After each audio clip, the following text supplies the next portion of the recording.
Dia ni benten cantik lah kan. Macam tu saya buat macam tu. So kita sejam ni tak? Sejam tu saya buat gambaran itu ayat tu kan. Sejam kan. Aku lah biasa sejam lah kan. Okey. Minggu depan kan? Sabtu.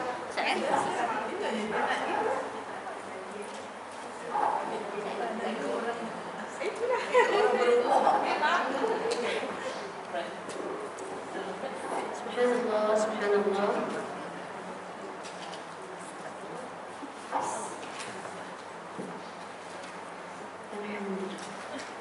Okey, Ibu, jom kita start dengan kitab Al-Fatihah. A'udzubillahi minasyaitonirrajim. Bismillahirrahmanirrahim. Alhamdulillahirabbil alamin. Arrahmanirrahim. Maliki yaumiddin. Iyyaka na'budu wa iyyaka nasta'in. Ihdinas siratal mustaqim. صراط الذين أنعمت عليهم غير المغضوب عليهم ولا الضالين آمين. أعوذ بالله من الشيطان الرجيم. بسم الله الرحمن الرحيم. الحمد لله رب العالمين وبه نستعين والصلاة والسلام على سيد المرسلين وعلى آله وأصحابه أجمعين. سبحانك لا علم لنا إلا ما علمتنا إنك أنت العليم الحكيم. رب اشرح لي صدري ويسر لي أمري واحلل عقدة من لساني يفقهوا قولي. اللهم إنا نسألك علما نافعا ورزقا طيبا وعملا متقبلا. اللهم انفعنا بما علمتنا وعلمنا ما ينفعنا وزدنا علما. وصلى الله على سيدنا محمد وعلى آله وأصحابه أجمعين والحمد لله رب العالمين. السلام عليكم ورحمة الله وبركاته. Apa khabar ibu-ibu? Alhamdulillah. Baik, insya-Allah kita lebih kurang 20 hari lagi nah. Lebih kurang lah kan? Tidak. Insya-Allah akan menyambut ataupun sampai ke bulan Ramadan. Antara doa yang kita lazimi kalau daripada bulan Rajab, Allahumma barik lana fi Rajab wa Sya'ban wa ballighna Ramadan. Ustazah boleh tak kita nak baca doa tu sebab dah lepas dah Rajab? Boleh, tak ada masalah. Ataupun nak pendek sikit dah sebab dah berlepas Rajab, boleh baca Allahumma barik lana fi Sya'ban wa ballighna Ramadan. Tapi dah hafal dah daripada Rajab kan, baca je daripada Rajab. Ada lagi satu doa ibu sebelum saya mulakan kelas. Doa ini juga disebutkan para ulama membacanya 6 bulan sebelum Ramadan. Yang tu nak kena tahu ibu. Sebenarnya para ulama diceritakan buat persediaan menyambut Ramadan 6 bulan sebelum. 6 bulan sebelum ibu. Saya tak boleh cakap sampai pakai mask. Dia berkabus. Saya minta izin buka nah, ibu pakai tau. Siapa tak pakai denda. Okey. Disebutkan dalam banyak kitab, ulama terdahulu depa buat persediaan 6 bulan sebelum Ramadan. 6 bulan tu macam-macam, antaranya bertaubat ataupun menyesal dengan sebenar-benar. Taubat itu kan taubat nasuha, berazam tinggalkan maksiat dosa yang kita buat, azam tinggalkan dan betul-betul usaha tinggalkan, banyak membersihkan diri. Itu antara contoh persediaan. Dan salah satunya adalah belajar hukum hakam berkaitan Ramadan, apa ibadah dalam bulan puasa. Itu contoh-contoh persediaan. So ibu, saya rasa macam mic ni macam saya suara saya sedap lah. Tak rasa lain bukan sedap. Okey, mic baru kak? Tak juga dah. Lain-lain. saja sebut. Okey ibu, so nak bagi tahu kata kita pun kena buat persediaan. Walaupun kita tinggal lebih kurang 20 hari tak apa. Allah, tak apalah tahun depan kita tak tahu hidup kita lagi kan. Jadi mula daripada 20 hari ni ibu banyakkan membaca, ikut kelas-kelas yang belajar pasal fiqh puasa, fiqh muslimah, apa-apa yang berkaitan. Ya, hukum hakam tarawih. Hari ni kita kena ambil maklum juga, masjid kita dah boleh pergi kan dengan surau kan. Ada setengah masjid surau mungkin dia buat rotation ke, kita nak kena buh nama awal ke, semua tu sebagai bentuk persediaan. Sebagai bentuk persediaan nak menyambut Ramadan, nak menghidupkan Ramadan bagi dalam 20 hari lagi insya-Allah. Lepas tu disebutkan juga ulama mendoakan ataupun berdoa 6 bulan selepas Ramadan agar amalannya diterima. Jadi setahun lah duk fokus Ramadan sebenarnya, betul tak? 6 bulan sebelum Ramadan bersedia untuk masuk Ramadan. 6 bulan selepas Ramadan berdoa semoga Allah terima segala amalan dalam bulan Ramadan. Antara doa yang disebutkan Allah adalah Allahumma sallimni li Ramadan wa sallim Ramadan li wa tasallamhu minni mutaqabbala. Apa dia? Allahumma sallimni li Ramadan, wahai Allah sejahterakanlah aku sampai bulan Ramadan. Wa sallim Ramadan li, dan sejahterakanlah juga Ramadan sampai aku sampai juga. Yang maksudnya kita ni sihat, kita hidup lagi, kita kuat, kita semangat, kita berilmu, kita boleh beramal dalam bulan Ramadan. Kan? Takut-takutlah ni sihat, tapi Ramadan tak berapa sihat kan? Bukan kita kata nak menolak, tapi yang ujian Allah Ta'ala lah. Ujian berbentuk kemanisan juga, ada pahalanya insya-Allah. Cuma kita kena preparation, kita kena mantap untuk masuk Ramadan. Okey, tadi Allahumma sallimni li Ramadan wa sallim Ramadan li wa tasallamhu minni mutaqabbala. Dan terimalah segala amalanku yang aku buat dalam bulan Ramadan itu, semoga dikabulkan, semoga diterima. Itu doa para ulama. Allahumma sallimni li Ramadan wa sallim Ramadan li wa tasallamhu minni mutaqabbala. Soalannya, dan perginya Ramadan ini, semoga dengan perginya ini amalan-amalan di dalam bulan Ramadan ini yang aku buat ni diterima oleh Allah. Tak ada masalah ibu-ibu, nanti cuba cari balik kalau siapa yang follow page Ustazah Nur itu kan, saya ada letak dah doa tu hari tu. Kalau dalam channel Telegram saya pun saya letak hari tu. Saya suka nak letak macam tu lah, sebab kadang-kadang dalam kelas-kelas tak ada nak tulis semua kan. So saya letak kat situ, ibu-ibu pergi cari balik. Ada saya letak dah. Save yang tu hafal. Sambil masuk tu hafal yang tu. Sampai dah ingat dah, kita boleh baca anytime. Semoga Allah terima amalan baik, amalan segala jenis bentuk amalan kita dalam bulan Ramadan. Amin ya rabbal alamin. Baik, ibu-ibu, hari ni kita akan belajar muka surat 181 insya-Allah. Habis tajuk ni dan terus masuk episod tajuk ataupun bab baru lah insya-Allah lepas ni. Baik, kita habis sikit tips menjauhkan diri dari dosa mengumpat. Ni penting ni ibu kan. Sebab kita dah contoh sebelum ni, saya tak mau cerita dah lanjut. Yang sebelum ni harap ibu baca dah sebelum main tadi kan. Macam mana nak menjauhkan diri dari mengumpat. Kita dah baca dah sebelum ni, contoh tentang mengumpat dan sebagainya. Wal'iyadzubillah. Sehingga kan antara dosa ini dosa yang kita buat dengan orang kan. Jadi kena minta maaf pada orang tu pun kita dah bincang. So sekarang kita nak tahu macam mana kita nak jaga diri kita, nak cegah diri kita, nak jauhkan diri kita daripada terselit, terbuat, termengumpat. Ya, wal'iyadzubillah. Yang pertama, paling penting, jauhkan diri dari orang yang mengumpat.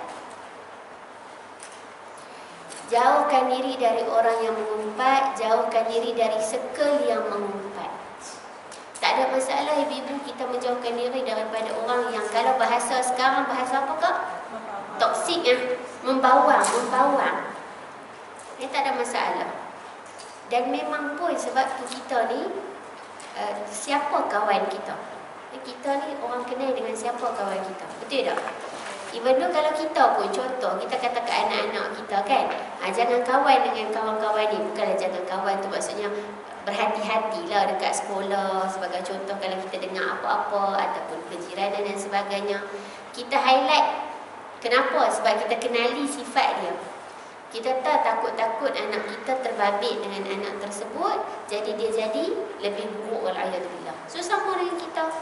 Kalau kita nak anak-anak kita pilih circle, kita pun kena pilih circle. Circle ni apa dia? Kita kata siapa yang kita nak berkawan lah. Siapa yang kita nak berkawan. Circle tu sangat penting, ibu-ibu.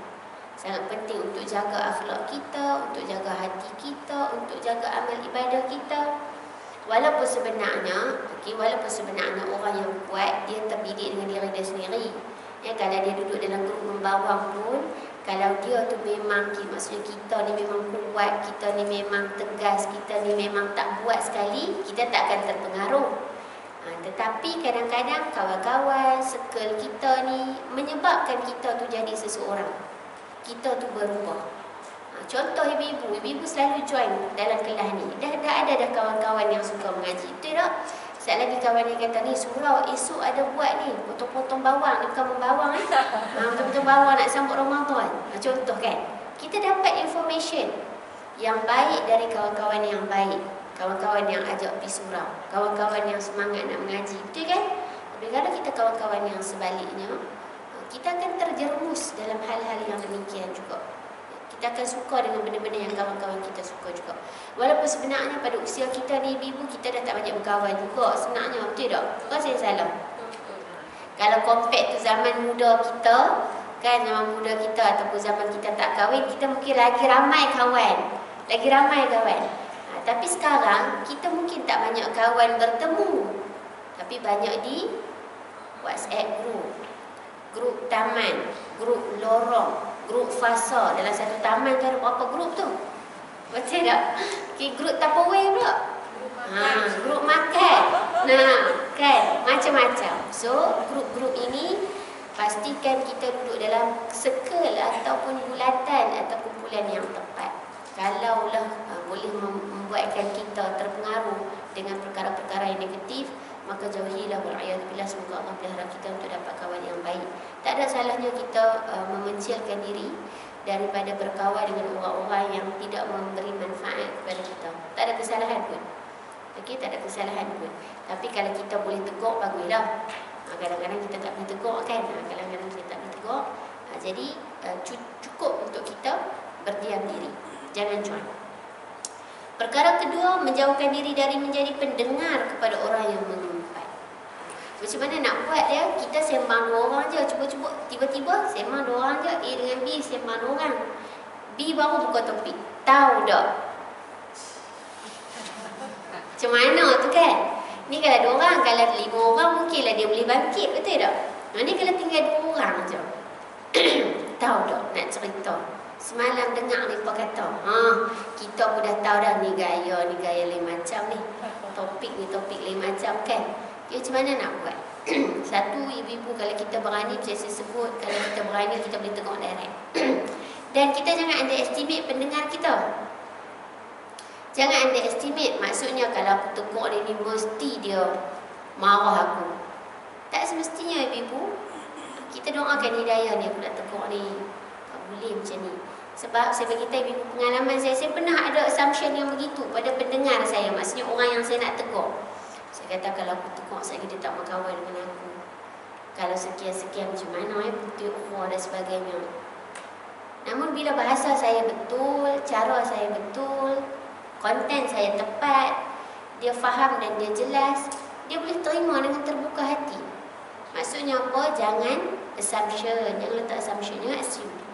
Yang paling penting doakan. Yalah, kalau dah duduk 2 orang nak bangkit tinggal tu, mungkinlah kesian pula kat dia. Terkapai-kapai kawan tu baru pulang mukadimah. Kan? So macam tukar topik ke. So kita ni, sebab tu ibu-ibu kita ni pendakwa, semua orang pendakwa.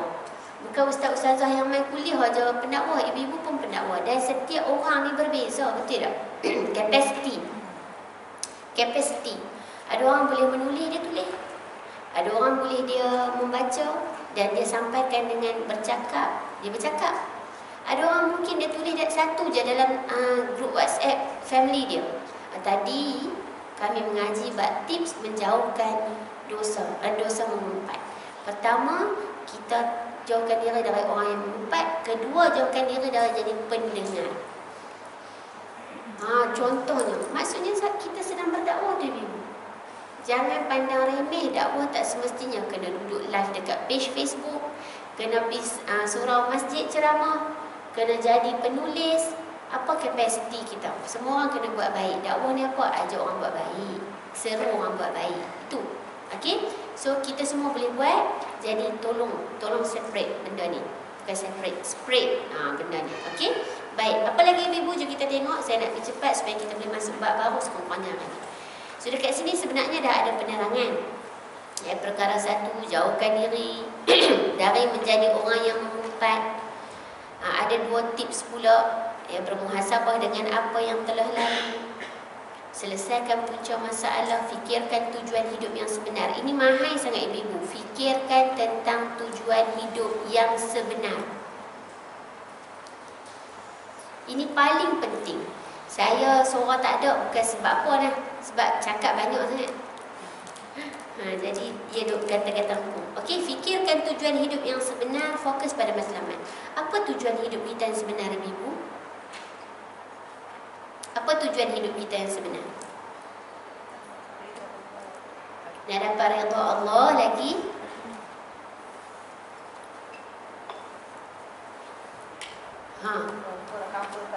Memperhambakan diri kepada Allah. Masya Allah. Lagi? Ada lagi? Jawapan yang ketiga.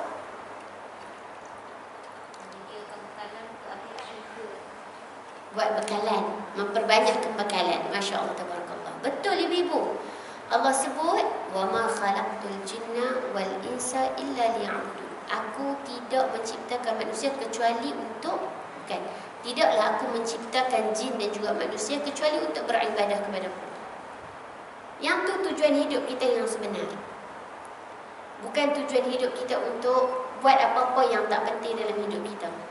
So setiap kali kita nak buat apa-apa, ibu fikir balik, ni ke tujuan Allah cipta aku?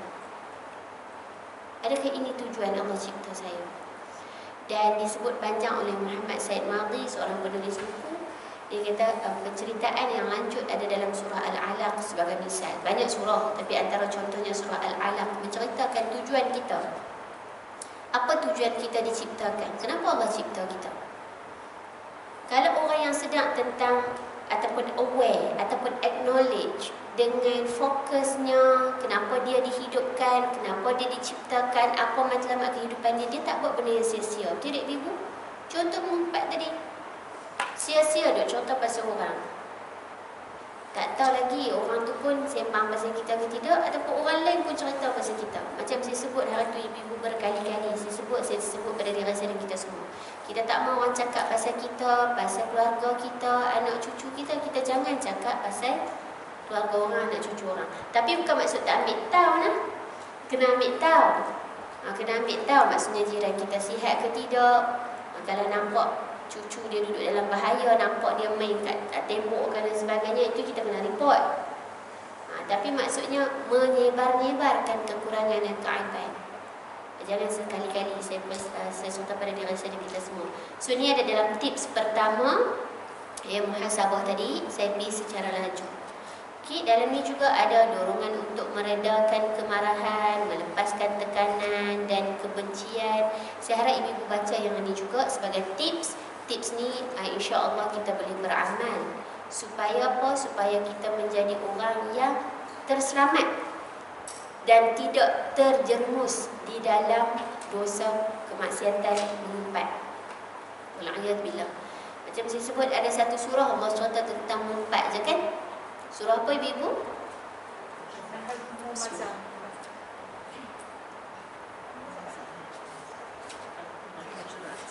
Surah Al-Humazah. Al-Humazah. Assignment ibu-ibu balik tengok. Assignment ibu-ibu balik tengok, tapi saya tak cek assignment ni. Ambil baca dan baca terjemahan, dan kalau ada Quran tafsir di rumah, baca tafsirnya. Apa highlighted point dalam surah Al-Humazah? Spesifik tu. Al-Humazah dan Lumazah. Ada perbezaan antara keduanya, tapi secara general kita sebut humazah-humazah ni pengumpat, pencaci, pengkeji, penyebar aib, pencela, suka body shaming orang. Body shaming kan zaman sekarang ni kan sangat-sangat, Masya Allah, wala'iyatullah. Body shaming ni apa dia, ibu-ibu? Mencerca ataupun memalukan rupa paras ataupun fizikal seseorang. Rupa-rupanya Allah dah sebut dan dah tegak dan remind kepada kita 1400 tahun yang lebih dah sejak penurunan Al-Quran. Jangan cerca dia apa, dia tinggi ke, dia besar ke, dia hitam ke, dia apa ke, itu Allah cipta. Dr. Muhammad Dr. Ratib An-Nabulsi, seorang pentafsir, ketika mana dia syarah surah Al-Humazah, dia tinggalkan satu soalan short and precise. Soalan dia saya ingat sampai sekarang bila saya baca surah tu dengan tafsir tu. Tafsir ni dah tafsir An-Nabulsi. Pentafsirnya masih hidup lagi. An-Nabulsi, tapi belum ada terjemahan dalam bahasa Inggeris atau bahasa Melayu setahu saya. Bila drop satu soalan, adakah kamu diciptakan untuk komen apa yang Allah ciptakan? Adakah kamu diciptakan untuk komen apa yang Allah ciptakan? Sentak tak? Kalau kita sedar apa sebab Allah cipta kita, kita tak buat, kita tak kalut nak cerita pasal orang tu tinggi ke, maaf saya sebut dia, gemuk ke, kurus sangat ke, hitam ke, pendek ke, apa pun kita tak sibuk benda tu. Sebab kita fokus apa? Wa ma khalaqtul jinna wal insa illa liya'budun. Tidak Allah ciptakan jin dan manusia kecuali beribadah. Maka kita reflect, tadi aku buat kata pasal orang dan sebagainya itu bentuk ibadah ke tidak? Tapi betul tak ibu-ibu, yang ni tak semua orang dapat hidayah. Sebab itu seorang pentafsir namanya Syekh Abu Bakar Jabir Al-Jazairi, pentafsir Aisarut Tafasir. Aisarut Tafasir yang ni kalau dalam bahasa Indonesia dia 7 jilid, 30 juzuk. Syekh Abu Bakar Jabir Al-Jazairi, saya baru beli tafsir ni tahun lepas. Saya tak ada dalam Arabic dalam PDF je lah. Saya beli yang Indonesia dia. Saya baca banyak tafsir ibu-ibu. Alhamdulillah dengan izin Allah Ta'ala, yang mana saya boleh faham lah surah Al-Fatihah ni kita dah baca selalu lah kan. Tapi bila Syekh Abu Bakar Jabir Al-Jazairi, dia ada lagi satu poin baru yang saya tak pernah jumpa kat tafsir lain. Sebab tu memang kena tetap belajar walaupun surah Al-Fatihah ibu-ibu. Jangan kata surah Al-Fatihah aku baca 40 tahun dah. Dah habis khatam dah dengan seorang ustaz ni tafsirnya. Kalau ustaz lain mengajar aku dengar, mungkin ustaz tu dia guna references yang lain. So dia akan bagi poin baru kat ibu-ibu. So jangan cakap, saya dah belajar dah surah Al-Humazah tak mahu dengar dah lah. Tak payah pergi lah, tak kena dengar. Sebab mungkin ustazah tu dia guna references lain. Saya baca yang baru tahun lepas saya beli. Sebab setiap tahun saya akan sasarkan sekurang-kurangnya satu tafsir baru beli.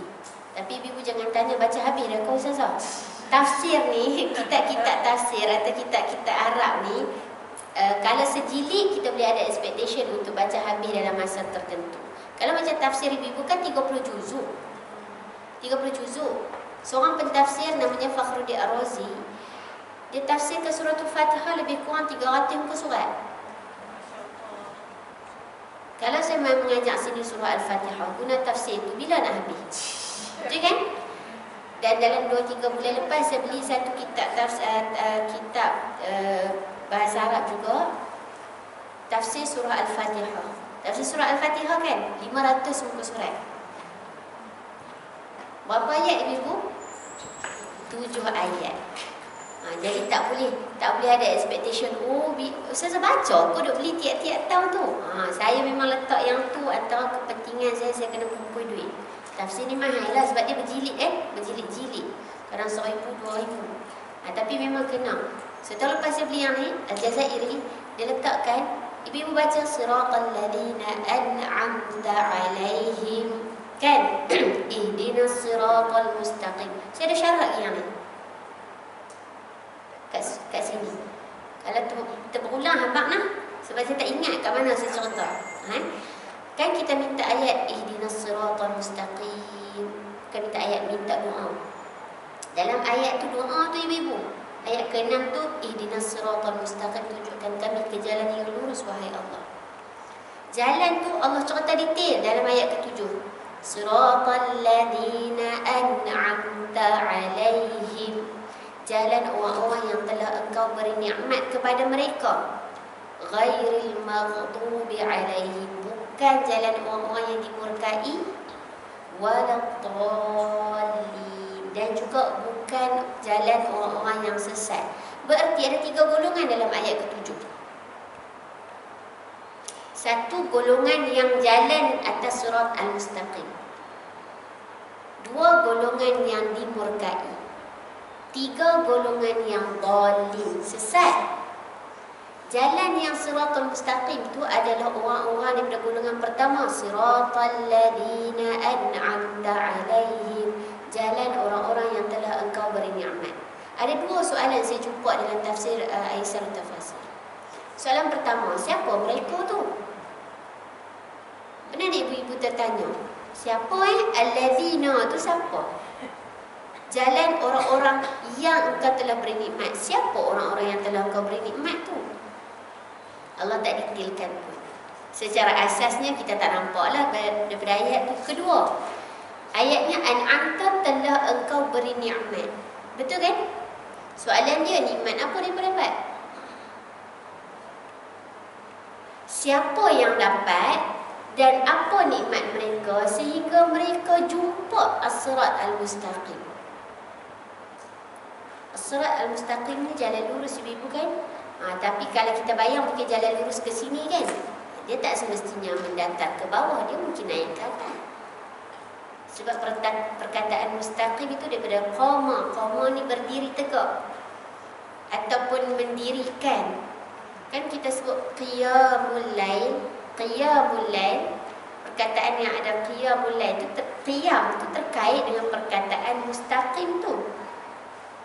Tapi saya tak cerita yang detail. Poinnya siapa mereka? Mereka itu Syekh Abu Bakar kata para rasul, para nabi, para siddiqin, para syuhada, para salihin. So ibu-ibu, ini benchmark kita, ini role model kita, ini yang kedua kita. Depa ni Allah dah bagi kita, depa ni jumpa dah as-sirat al-mustaqim, jalan yang lurus. Depa dah jalan atas jalan tu. Ini jalan-jalan yang dijalani,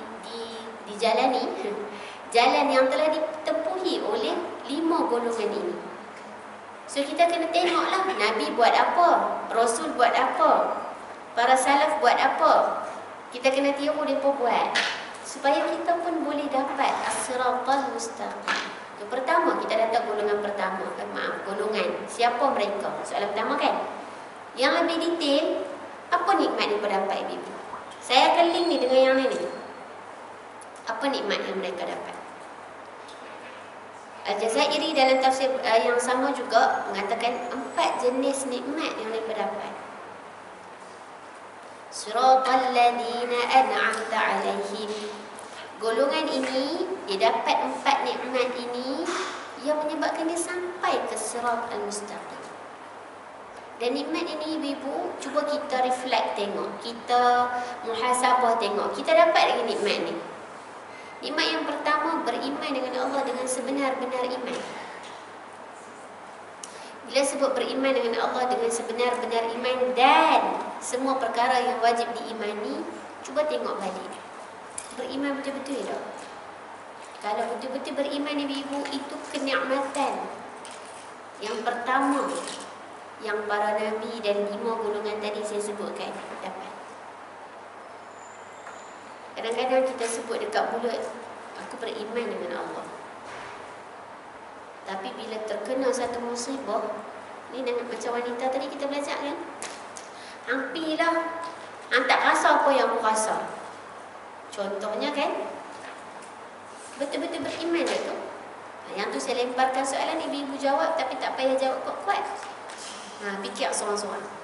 Dapat tak kenikmatan sebenar-benar iman kepada Allah? Allah susun apa dalam hidup aku redha wahai Allah. Allah bagi apa yang aku minta, alhamdulillah.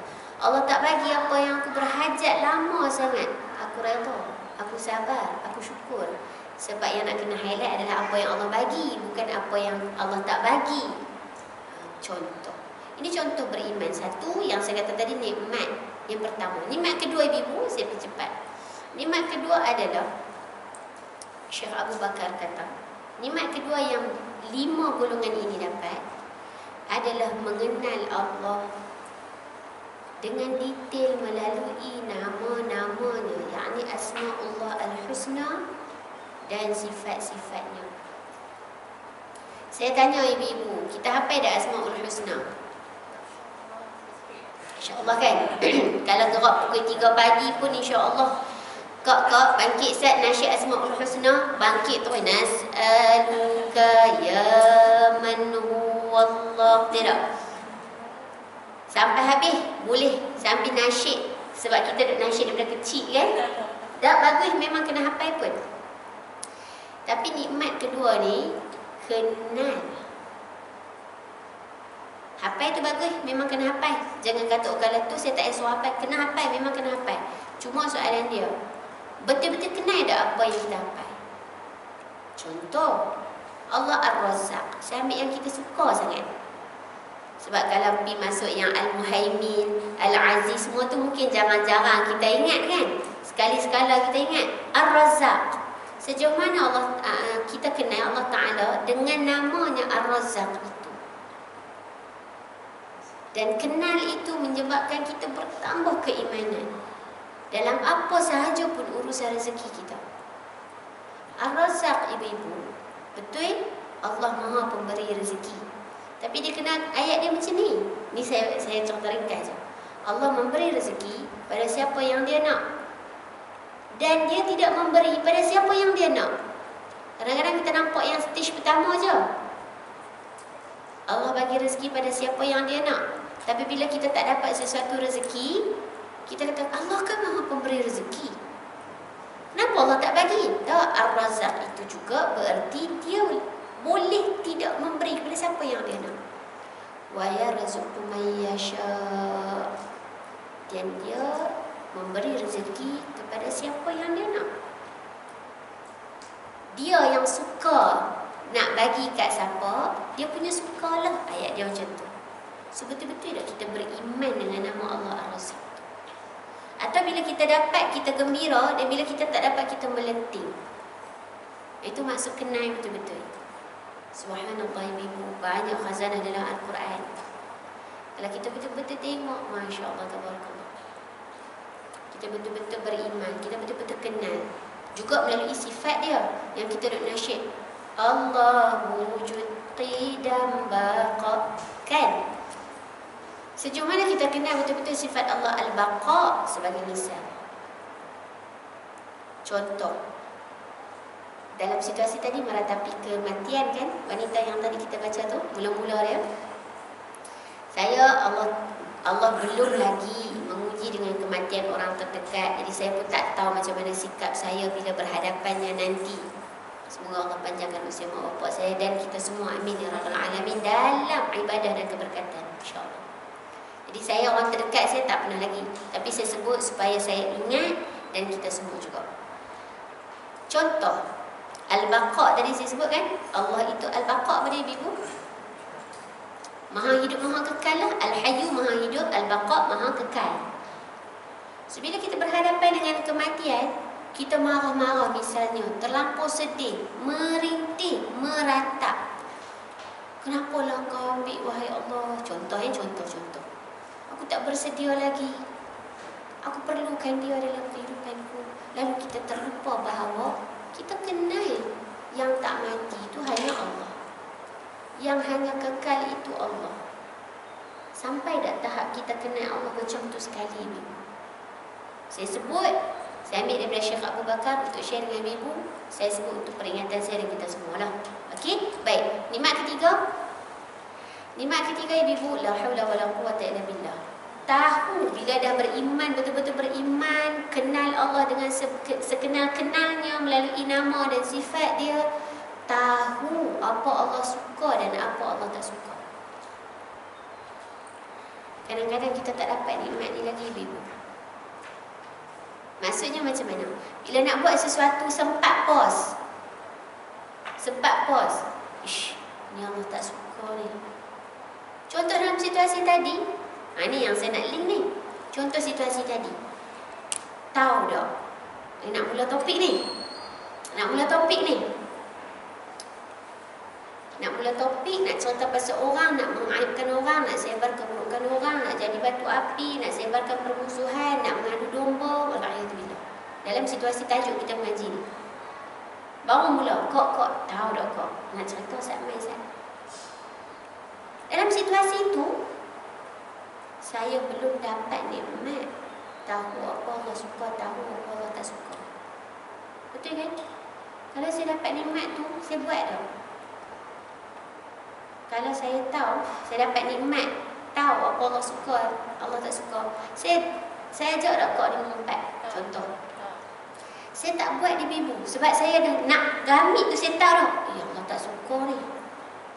Allah tak suka aku buat macam ni.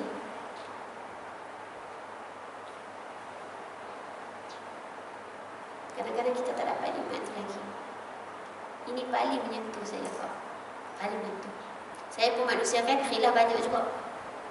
Tak kisahlah dengan hubungan manusia ke, hubungan dengan Allah ke, apa-apa dalam kehidupan. Kadang-kadang, ya Allah, kenapa lah aku tahu. Pernah tak juga sampai satu masa, kita tahu tapi kita pasti pun telajak buat. Sebab kita belum dapat nikmat keempat. Nikmat keempat adalah mendapat taufik, pertolongan, bimbingan, kemudahan, hidayah dari Allah Ta'ala untuk buat apa yang Allah suka dan tak buat apa yang Allah tak suka. Betul tak? Kadang-kadang kita tahu dah level nombor 3 tu. Kita tahu dah yang ni Allah suka, yang ni Allah tak suka, tapi kita tak dapat nikmat keempat, kakak-kakak, ibu-ibu. Kita tahu keempat tu Allah tak suka, tapi kita tak dapat hidayah lagi untuk meninggalkan. Alangkah terhinanya kita. Sedih. Dalam 24 ni kadang-kadang kita tahu juga tak boleh cakap pasal orang. Tapi dalam situasi yang cerita pasal orang lah, yang hari tu kita dah bincangkan, ada beberapa situasi yang dibolehkan bercakap tentang orang. Okay, ada excuse. Ya, cakap pasal orang, contoh kita nak bagi tahu ada orang tu scammer ke. Ya, dia tu jangan bagi pinjam duit lah. Bukan sebab apa, sebab dia tu hutang aku daripada 10 tahun lepas tak bayar-bayar pun. Contoh. Kalau yang tu bolehlah diceritakan untuk menyelamatkan sesuatu pihak. Nanti ibu balik baca balik yang tu nak. Baik. So 4 nikmat tadi saya nak contohkan tadi. Kita tahu Allah tak suka mengumpat. Allah tak bagi mengumpat, sebenarnya bahkan Allah spesifik satu surah untuk mencela pengumpat-pengumpat. Kita tahu yang tu Allah tak suka, tapi kita tak dapat nikmat keempat lagi, ibu taufik dan hidayah. Kita tak rasa lagi itu kesalahan. Kita tahu tapi kita buat juga. La haula wala quwwata illa billah. Saya pernah dengan sharing kita semua.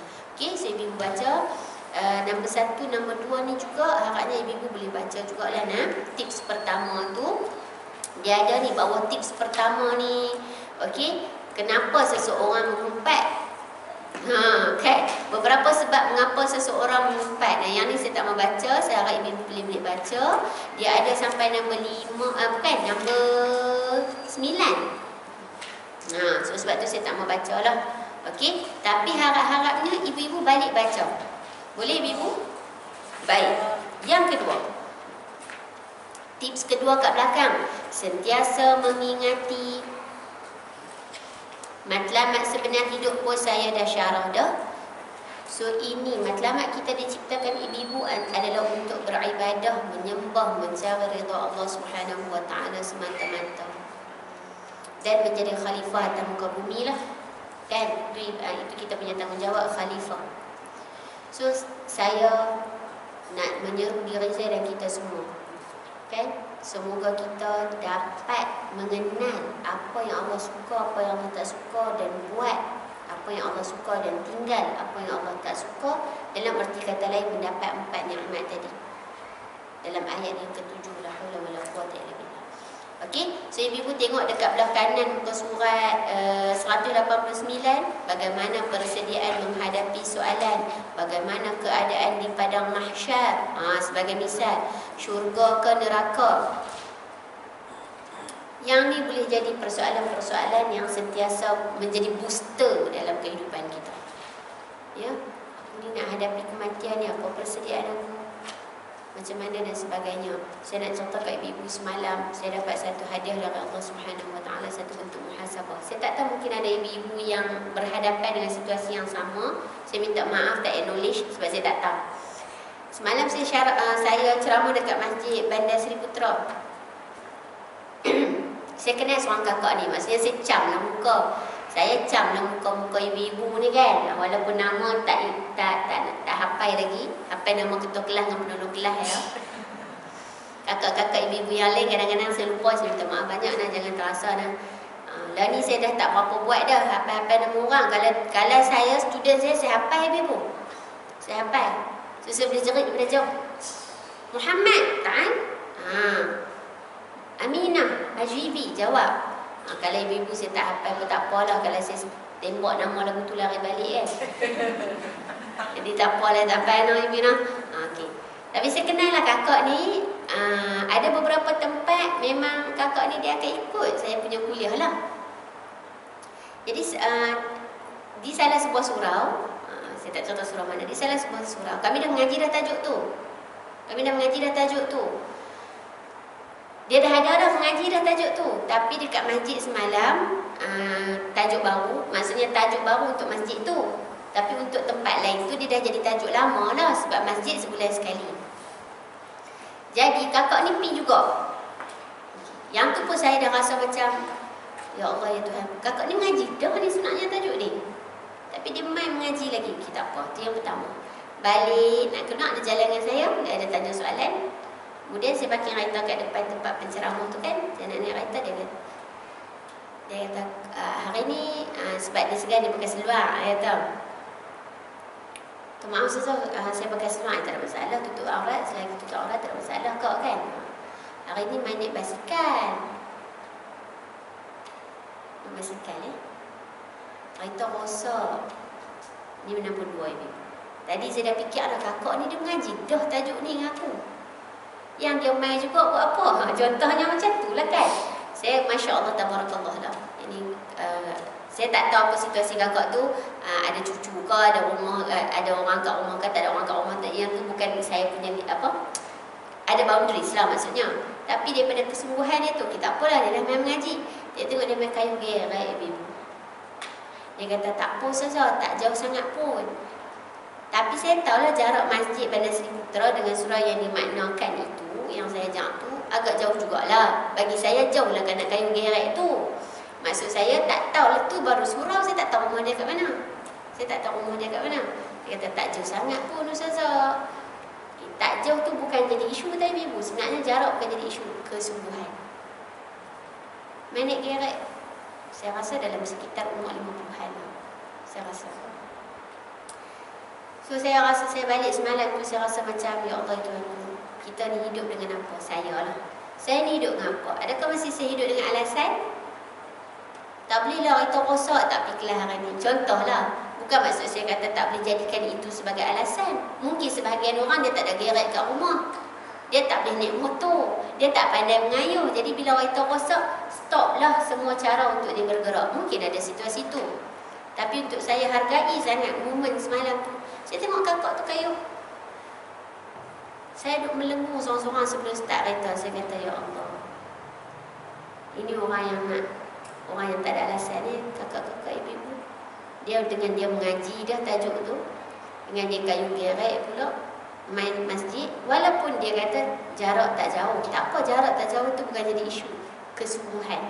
Boleh tak bagi alasan? Kereta rosak hari ni tak payah pergi lah kelas. Contoh. Diterima je alasan tu sebenarnya. Dah kereta rosak tak main macam mana? Saya kayu gerek. Saya duduk berlengur seorang-seorang, ya Allah. Saya tak tahulah apa dia nak sebut. Ini untuk saya lemparkan sebagai muhasabah bersama ibu. Ini maksudnya bentuk-bentuk persoalan yang kita kena wujudkan dalam kehidupan kita sehari. Aku ni duduk cakap pasal orang lagi bila nak berhenti. Contoh dalam tajuk ni lah. Aku ni persediaan macam mana, mengaji macam mana. Ngajinya banyak, amalnya tidak, contoh. Tapi bukan maksudnya tak payah mengaji banyak. Kena mengaji dan kena beramal. Okey? Saya pun tak tahu nama kakak tu, jadi tak perlu buat nama samaran. Saya cuma tak tahu nama kakak tu. Tapi kakak tu memberi satu nilai tambah dalam muhasabah saya lah semalam. Masuklah dalam satu kotak muhasabah saya. Tak tahulah. Saya banyak alasan contohnya. Dan kadang-kadang kita tertewas dengan alasan-alasan kita sendiri. Tak ada masa, tak cukup masa, tak sihat. Dan pandemik salah satu hikmah dia, kita boleh mengaji ikut online banyak. Nah, ibu-ibu nak? So dia sebenarnya nak tak mau, nak tak nak, mau tak mau sahaja. Okey, baik ibu-ibu. So habis dekat muka surat 191, 192. Ini ada beberapa muhasabah lain. So saya harap ibu-ibu boleh bacalah yang ini. Okey, boleh. Dan muka surat 193. Ya, sebagai contoh. Ini persoalan yang bagus untuk kita tengok. 193. Dengan mengumpat mungkin anda merasa puas hati dan hilang tekanan. Tetapi selepas itu anda akan mengumpat lagi dan lagi setiap kali menghadapi masalah. Sampai bila? Ini saya sebut tadi kan? Ya Allah, sampai bila aku nak macam ni? Jadi saya lemparkan soalan ini juga untuk diri saya dan kita semua. Semoga Allah memberi panduan. Amin. Ya Rabbal Alamin. Kita masuk bab 9 sikit ibu masa yang berbaki. Masih berkait dengan tajuk 8 sebenarnya. Kalau tadi cerita dengan pasal orang, cerita aib orang dan sebagainya adalah kata-kata yang tidak baik lah. Okay, sekarang bab 9, Allah menyukai kata-kata yang baik. Masya Allah, la hawla wa la quwwata illa billah. Jom kita tengok sikit hadis. Allah menyukai kata-kata yang baik. An Aisyah radhiyallahu anha قالت أتى النبي صلى الله عليه وسلم ناس من اليهود فقالوا السلام عليك يا أبا القاسم فقال وعليكم قالت عائشة فقلت وعليكم السلام والذم فقال رسول الله صلى الله عليه وسلم يا عائشة لا تكوني فاحشة قالت فقلت يا رسول الله أما سمعت ما قال السلام عليك قال أليس قد رددت عليه بالذي قالوا قلت وعليكم. Baik, cerita dia apa? An Aisyah radhiyallahu anha, Aisyah daripada Aisyah radhiyallahu anha qalat, dia berkata, Atan Nabiya sallallahu alaihi wasallam, Nabi didatangi nasun minal Yahud, beberapa orang daripada Yahudi, ataupun beberapa orang Yahudi datang kepada Nabi sallallahu alaihi wasallam. Siapa cerita kat kita ni? Aisyah cerita ibu Ummahatul Mukminin, ya, Aisyah radhiyallahu anha. Ibu-ibu saya nak sebut banyaklah berkenalan dengan Aisyah ni, maksudnya bacalah sirah-sirah Aisyah ni. Aisyah ni guru kepada para sahabat, para sahabat. Depa lepas Nabi tak ada kan, lepas Nabi wafat, apa-apa depa akan bertanya Aisyah. Sebab tu ada ulama menyebutkan Aisyah adalah wanita paling memahami apa yang ada dalam Islam melalui Nabi sallallahu alaihi wasallam. Aisyah paling faham.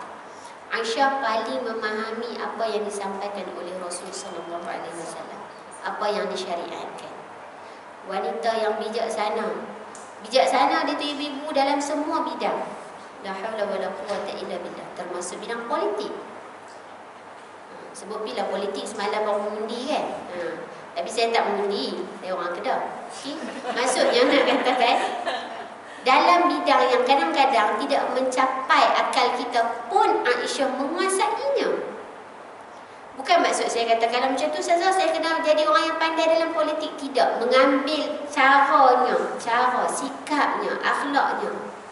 sebagai wanita yang berilmu, sebagai wanita yang budiman. Dan Aisyah ni dia ada karakter. Yalah sebab dia muda kan, antara isteri Nabi yang muda kan, jadi karakter orang muda lain. Bukan maksudnya isteri lain tua, tidak, tapi lebih berusia sedikit berbanding Aisyah. Jadi Aisyah ni karakter dia tegas. Bila dia merajuk ada style. Ada style merajuk pun. Nabi boleh differentiate ibu-ibu. Kita macam mana kita merajuk dengan suami kita? Sebut pilah kan? Macam mana kita merajuk dengan suami kita? Macam tu ke? Ataupun macam mana? Aisyah bila merajuk dengan Nabi mengubah panggilan. Kalau kita macam mana? Bapa hang. Tadi elok ni panggil abang ni. Tapi bila merajuk bapa hangnya. Contohlah contoh. Okey, contoh. Saya pun macam tu. Saya panggil abang, tapi kalau saya marah ataupun saya merajuk, saya panggil ustaz. Sebab saya ambil inspirasi ni. Saya ambil inspirasi kisah Aisyah ni. Maksudnya apa? Walaupun dalam merajuk, Aisyah masih lagi perkataannya baik-baik. Dulu, saya memang tak, kalau saya merajuk, saya tak cakap lah maksudnya. Tak pandai lagi kan, abang-abang kahwin. Abang-abang kahwin. Setahun, 2 tahun kalau merajuk tu tak cakap lah. Diam. Sedangkan berkelodoklah hati ibu. Sebab apa? Saya bukan jadi orang tak bercakap. Duk bercakap sepanjang masa, tiba-tiba tak boleh bercakap sebab merajuk. Siapa yang rugi tu? Saya yang rugi. Jadi saya duk fikir, hang ni buat penat dia, hang sendiri senang ni. Tapi saya belajar lah, ibu-ibu kita belajar kan kehidupan kan. Setahun 2 tak bisa lagi, tak pandai lagi. Dan kadang-kadang suami kita orang lelaki kan, dia ada satu pattern dia. Dia fact and figure. Ya, saya ingat awal kahwin ibu-ibu, saya merajuk. Suami saya kata, lepas tu nak makan nak dia, nanti makan. Tak mau, kenyang dah. Balik tidur, tak boleh tidur, lampak. Tak rugi tu. Daripada pelajaran tu, ibu-ibu sungguh saya sebut. Saya belajar. Weh, rugi no ni, hang yang rugi. Saya pula jenis tak boleh, tak kena makan sentiasa. Metabolisme tinggi kan. Lepas tu tengah malam suami saya elok je tidur, saya dah fikir semua aku nak makan apa ni. Dah tadi merajuk pandai sangat kan. Tak mau kenyang dah. Pandai kata kenyang dah. Kalau dah tak cakap. Lepas tu saya baca, saya jumpa hadis ni. Aisyah cerita Nabi pun dapat differentiate. Kalau kalau merajuk dengan Nabi, Aisyah akan bukan sekadar panggilan. Saya tak ingat hadis tu, minta maaf sebab saya dah baca lama. Nanti saya share minggu depan. Saya cuba cari. Tapi hadis sahih. Memang cerita Aisyah bila dia merajuk, dia tukar panggilan. Tukar panggilan ataupun perkataan demi Tuhan Ibrahim, kalau tak salah saya. Tapi minggu depan lah saya bagi tahu, bagi sahih sikit kan. Tak mahu sebut Muhammad lah maksudnya. Kalau tidak demi Tuhan Muhammad. Bila merajuk demi Tuhan Ibrahim, tukar nama, tak mahu sebut nama. So saya pun belajar. Oh bang, menarik lah bang dapat idea. So lepas ni tak payah tak cakap dah. Sebab tak cakap tak seronok kan. Dulu tak pandai lah. Lah ni dah mengaji sikit. Oh maksudnya. So bila merajuk saya panggil ustaz. Ustaz tolong ambil tu ustaz. Boleh cakap ke lah. Kan untung tu. Kan untung tu ibu-ibu. Okay. So Aisyah cerita kat kita. Ada beberapa orang Yahudi datang kepada Nabi SAW. Tengok orang Yahudi ni kata apa ni? Ibu-ibu tengok perkataan faqalu assalamu alayka ya Abul Qasim. Yang ni orang Yahudi kata dekat Nabi. Sebab yang ni ada dialog ni, ada banyak dialog. So saya kena terang kat ibu-ibu supaya tak nampak semua tu sama. Dia dialog. Sekarang ada 3 orang dalam ni. Dalam ni ada 3 golongan. 1 golongan Yahudi, 2 Nabi, 3 Aisyah. Dan Aisyah cerita balik situasi ni dekat kita semua. Sebab tu an Aisyah radhiyallahu anha, dari Aisyah. Aisyah cerita, satu hari 1 golongan Yahudi ni datang jumpa Nabi. Dan mereka berkata kepada Nabi, assalamu alayka ya Abul Qasim. Yang ni siapa kata ibu? Orang Yahudi. Dia berkata apa?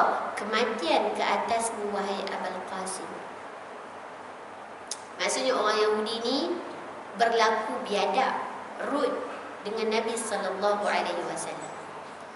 Seolahnya mendoakan kematian ke atasmu, Abul Qasim. Baik. Maka faqala ini, maka Nabi menjawab. Ini respon Nabi kepada orang Yahudi. Apa dia? Wa'alaikum. Wa'alaikum, dan ke atas kamu juga. So, Nabi jawab macam tu dekat orang Yahudi yang jawab Assalamualaikum ya Abul Qasim. Maka Nabi jawab wa'alaikum, ke atas kamu juga. Qalat Aisyah. Aisyah ada kat situ. Aisyah berkata, faqultu, aku berkata. Ini Aisyah kan tengah cerita kat kita. Jadi Aisyah katalah, aku ada kat situ, jadi aku pun kata balik. Aisyah, tengok Aisyah. Wa'alaikumussamu wadzamu. Aisyah kata lagi, Aisyah kata kat kita, Aisyah cerita kat kita, aku kata wa'alaikumussamu wadzamu. Dia kata kat siapa ni? Aisyah kata kat siapa? Aisyah kata kat Yahudi tu. Bahkan ke atas dirimu lah assamu, ke atas kamu semualah assamu, kematian, wadzamu, kehinaan. Tadi Nabi jawab apa? Wa'alaikum. Sepatah je. Aisyah geram. Aisyah jawab balik, wa'alaikumussalam wadzamu. Bahkan ke atas kamulah kematian dan kehinaan. Tambah lagi satu kehinaan. Ini Aisyah, ibu. Strong. Sebab tu saya suka kaji watak wanita. Saya suka sangat kaji. Kalau ibu kaji watak Aisyah dalam surah An-Nur, masa dia difitnahkan, macam mana karakter dia? Salah satu tajuk cadangan saya kalau ada izin buat PhD, ibu tolong doakan. Belum daftar pun, masih duk cari-cari. Tapi saya memang suka tajuk-tajuk kewanitaan. Tapi saya tak bincang tentang fik wanita. Maksudnya haid, nifas apa, saya tak bincang tu. Hak-hak isteri ke apa tu saya tak bincang macam tu. Saya minat kaji watak wanita ni. Bila tengok Aisyah ibu dalam cerita ketika mana difitnahkan dalam surah An-Nur, satu karakter yang strong, satu karakter yang tegas, satu karakter yang nampak berilmu. Kadang-kadang saya minta maaf ibu, kadang-kadang wanita zaman sekarang menjadikan alasan, contoh dia ada masalah rumah tangga. Yang ni saya memang selalu dapat juga kat saya. Tapi saya macam saya sebutlah, saya tak konsult masalah rumah tangga sebab saya bukan kaunselor rumah tangga. Saya bukan orang pejabat agama. Jadi ibu-ibu, lepas ada orang main cerita kat saya bagi sedikit panduan. Mungkin saya tanya 2-3 orang ustazah, saya akan suruh dia pergi pejabat agama lah kan. Tapi sebagai contoh, saya tak boleh, contohlah seseorang isteri tu dia dizalimi ke, didera ke, dilukai ke dan sebagainya. Dia berpegang dengan, saya tak boleh pergi report ni aib suami. Salah tu ibu. Salah. Dekat situ dah tak kira aib dah kan, kita belajar tajuk 4 tadi kan. Kalau dia pergi report ataupun dia cerita kat keluarga supaya keluarga damaikan antara dua keluarga dan dua pihak dan sebagainya, itu dah tak dikira tak dikira menceritakan aib suami. Dah kalau dia teruk dah kena belasah, tak bagi nafkah, tak makan dan sebagainya. Saya tahu mungkin di kalangan kita insya-Allah, kita semua insya-Allah tak mengalami situasi tersebut. Tapi kalau ibu-ibu ada kawan-kawan yang adalah dia cerita macam tu, tolong beri pandangan yang sebetulnya, setepatnya. Tak apalah saya nak masuk syurga. Nak masuk syurga kena taat suami. Betul ibu-ibu? Betul-betul kena taat suami. Tapi bersesuaian dengan caranya. Kalau dah pukul, kalau dah ni, dah naik tangan, tak bagi nafkah, tak bagi makan, berkurung dan sebagainya, itu dah tak sampai dah seperti yang disyariatkan. Itulah antara benda-benda yang bila saya baca, saya kena buat pasal wanita. Aisyah bila difitnah,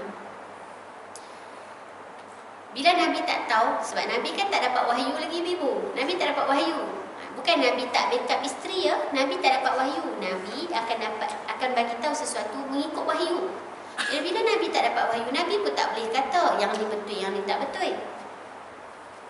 Tapi Aisyah membuktikan betapa anak perempuannya kepada ayah dan ibu. Dia minta dekat Nabi. Dah nampak dingin dah, saya nak balik rumah bapak saya. Sangat live, sangat hidup cerita dia dalam kehidupan kita. Ini mesej yang saya nak sampaikan. Walaupun saya tahu mungkin di kalangan ibu-ibu tak berhadapan dengan situasi tu, saya tak kira saya nak cerita juga. Sebab tu dalam PhD saya cadang tajuk wanita-wanita. Saya nak kaji watak-watak wanita. Ketika mana saya ada satu interview untuk PhD lah kan. Dah lepas dah lulu dah, tapi saya pula tak start balik lagi. Ibu doakan semoga saya dimurahkan rezeki daripada sudut kesihatan, masa, kewangan dan semuanya lah. Kan? Ada seorang panel tanya, kenapa kamu nak buat tajuk ni? Tajuk secara spesifik saya tak boleh bagi tahu lagi lah, sebab kita tak submit lagi. Saya tak daftar lagi. Tapi poin dia buat wanita-wanita. Kenapa kamu nak buat tajuk ni? Saya kata lah sebab saya nak buat satu penjelasan apa yang ada dalam Al-Quran dan hadis tentang watak-watak wanita ni, supaya wanita-wanita kat luar ni tiru, bangunkan diri dengan watak-watak wanita ni. Jadi macam Aisyah daripada sudut apa? Jadi macam Khadijah daripada sudut apa? Jadi macam Zainab contohnya, supaya kita clear. Dan saya punya cita-cita ni ibu sampai saya kata, kalau saya siap, tapi tak daftar lagi ya. Kalau saya siap tu, sampai saya siap tu, saya nak pergi bagi dekat Kementerian Wanita. So doktor kata, menarik ni. So saya fikir, banyak lagi ni wanita dia tak clear. Bukan kata saya dah clear ya ibu-ibu. Saya sepanjang baca, baru saya dapat idea, baru saya dapat ilmu dengan izin Allah Ta'ala. Bukan saya kata saya pun tahu daripada lama dah. Masa saya belajar lah baru tahu. Aisyah dia abang nak balik rumah mak bapak. Nabi bagi. Dia balik tanya mak bapak dia, dengar tak apa-apa pasal aku? Ini real life ni baby. Kita kadang-kadang kahwin dah putus dah dengan mak bapak kita. Anak-anak kita dah putus dah dengan mak bapak. Adakah perkahwinan memutuskan khidmat seorang anak perempuan dengan ibu bapanya? Tidak sama sekali. Adakah perkahwinan memutuskan consultation anak perempuannya dengan mak bapaknya? Tidak ibu-ibu. Tapi bukanlah contoh A sampai Z. Adalah filter dia, kena filter. Tapi dalam situasi tadi, rupanya orang kat luar duk cakap pasal aku tak tahu pun. Aisyah tak tahu, Aisyah tak sihat. Disebutkan selepas travel tu, lepas balik Aisyah kan tak sihat kan. Aisyah tak keluar. Sampailah satu malam Aisyah baru keluar, baru tahu kata, oh sekampung dah riuh pasal aku.